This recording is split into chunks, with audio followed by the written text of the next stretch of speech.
வணக்கம் மக்களே, இது ஆச்சரியங்களின் அணிவகுப்பு 12 டக்கர். இந்த உலகத்துல வித்தியாசமான நாடு அப்படின்னு ஒரு லிஸ்ட் போட்டோம்னா பெலாரஸ் அதுல கண்டிப்பா இருக்கும். அதை பத்தின 12 டக்கரான தகவல்கள் உங்களுக்காக. கிழக்கு ஐரோப்பால இருக்கிற முழுக்க முழுக்க நிலத்தால சூழப்பட்ட நாடு தான் பெலாரஸ். இதோட எல்லை பகுதி அப்படின்னு பாத்தீங்கன்னா கிழக்கு வடகிழக்குல ரஷ்யாவும் தெற்குல உக்ரைனையும் கொண்டிருக்கு. அதாவது டெரரான பிளேஸுக்கு நடுவுல தான் மாட்டிக்கிட்டு இருக்கு.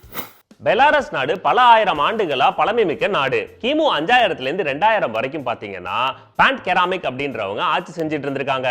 இருந்தாலுமே மற்ற நாடுகளை கம்பேர் பண்ணும்போது இங்க நிலையான மக்கள் தொகை கிடையாது. அதாவது வந்து போற நாடோடிகள் தங்கிட்டு போற இடமா தான் இது இருந்திருக்கு.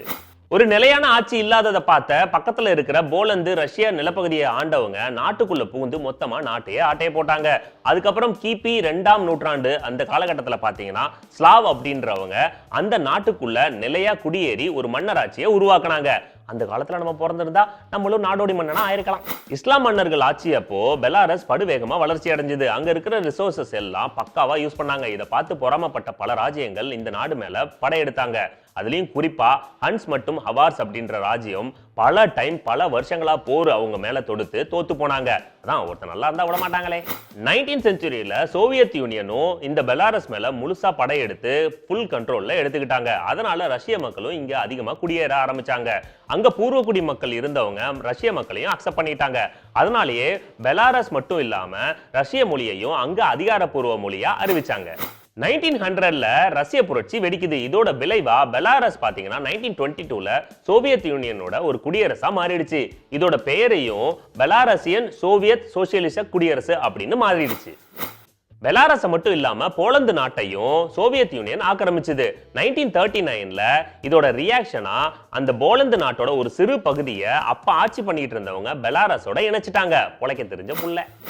தன்னை ஆக்கிரமிச்ச சோவியத் யூனியனோட ஃபைட் பண்ண முடியாம பெலாரஸோட ஆட்சியாளர்கள் அப்படியே சோவியத் யூனியனுக்கு சப்போர்ட் பண்ண ஆரம்பிச்சிட்டாங்க. இதனால சோவியத் யூனியனுக்கு கிடைச்ச மரியாதையில கொஞ்சம் பெலாரஸ்க்கும் கிடைக்க ஆரம்பிச்சது. அதனால நாடும் வளர ஆரம்பிச்சது. யாரையாவது நம்ம கண்ணை மூடிக்கிட்டு நம்பினா அவங்களுக்கு வர பாதிப்பு நமக்கும் வரும். இதுக்கு பெஸ்ட் எக்ஸாம்பிள் பெலாரஸ் தான். செகண்ட் வேர்ல்ட் வார் டயத்துல சோவியத் யூனியன் நாடோட சேர்த்து இலவச இணைப்பா பெலாரஸும் பயங்கரமா பாதிப்படைஞ்சது. அங்க இருக்கிற கட்டிடங்கள், நிலங்கள், அப்புறம் மக்கள் எல்லாருக்கும் பயங்கர சேதம். அதுக்கப்புறம் தான் அங்க இருந்த மக்களும் சரி ஆட்சியாளர்களும் கொஞ்சம் சுதாரிச்சாங்க. சோவியத் யூனியன் பிரேக் ஆனதுக்கு அப்புறம் பெலாரஸ் ஒரு தனி நாடா அறிவிக்கணும் அப்படின்னு சொல்லிட்டு அங்க இருக்க ஆட்சியாளர்கள் ஆசைப்பட்டாங்க. இதோட விளைவா 1990ல பாத்தீங்கன்னா தன்னாட்சி உரிமை கொண்ட குடியரசு நாடு அப்படின்னு இந்த உலகத்துக்கு தன்னைத்தானே அறிவிச்சுக்கிட்டாங்க. அதுக்கப்புறம் 1991 ஆகஸ்ட்ல சுதந்திரம் கிடைச்சதா அந்த அறிவிப்பையும் கொடுத்தாங்க.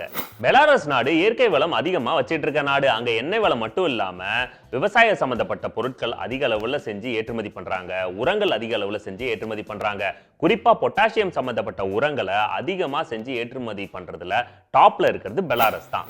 உக்ரைன்ல இருக்கிற செர்னோபில் அப்படின்ற அணு உலையோட விபத்து இந்த உலகத்தையே உலுக்குச்சு.